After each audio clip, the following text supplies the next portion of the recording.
Literal nga po mga idol, binastos ng Memphis Grizzlies ang Golden State Warriors ngayong araw matapos nila itong tambakan ng 51 big points, 144-93. Lubos nga po ang pinagtatawanan ngayon ng mga analyst at fans ng Golden State sa social media, lalo si Stephen Curry na merong lamang 2 points sa kanyang 0 out of 7 shooting. Isang malaking katanungan ngayon, ano nga bang nangyari at ano nga bang problema ng Warriors?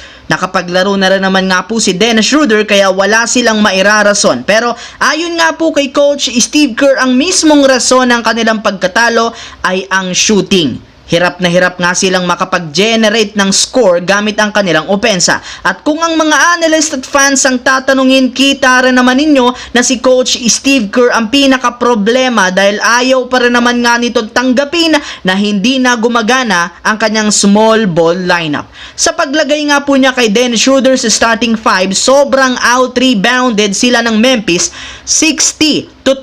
Sa sobrang liit nga po ng lineup kumpara sa Grizzlies, kinakain lamang sila nito pagdating sa ilalim ng basket. Kaya nahihirapan silang mahinto ang drive ng mga player ng Memphis na siyang nagresulta ng kanilang pagkakatambak. Samantala, kagaya nga po ng mga nagdaang game ng Los Angeles Lakers, naging maganda ang flow ng kanilang opensa at depensa simula ng kalaban nila ang Memphis noong nakaraan. At dahil sa yan sa ginawang adjustment ni Coach JJ Redick sa paglagay kay Max Christie sa starting lineup. Kaya nagamit nila ito ng maayos para makalamang agad sa umpisa ngayon. Pero hindi rin naman nagpatalo dito ang Kings dahil matapos ang kanilang adjustment, naging dikit nga po ang talaan sa kalagitnaan ng laro. At simula niyan, back and forth na nga po ang storya ng laro kung saan pareho nga pong ayaw magpatalo.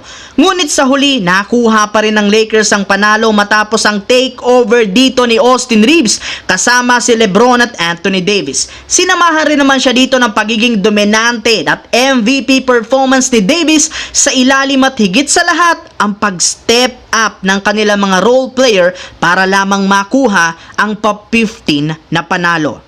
Samantala, nagawa nga po ng Utah Jazz na makuha ang panalo laban sa Detroit Pistons 126-119 sa pangunguna ng tatlong player na sina Colin Sexton na nagtala ng 30 points, Lauri Markkanen 27 points, 14 rebounds at si Keyonte George na merong 28 points. Pero kahit man naging madali para sa Utah Jazz ang pagkapanalo, naging sobrang init pa rin ang laro. In fact, sa sobrang pisikal, kamuntikan nga pong magkasuntukan sina Ron Holland at Jordan Clarkson na mag-square up agad ng harap-harapan matapos ang ilang mga tulakan na nangyari sa isang play. Pero maaga rin naman nga pong napigilan ng mga referee ang posibleng gulo na mangyayari matapos nilang tanggalin ang dalawang player na ito. Pero hindi rin naman pinalampas ng mga fans ang ginawa ni Clarkson kontra sa Pistons dahil pinakita na naman ito ang kanyang signature move na panghahamon ng suntukan at ilang beses rin naman niya itong ginawa ng mga nagdaang taon. Kaya maging ang 8th Division World Champion na si Manny Pacquiao,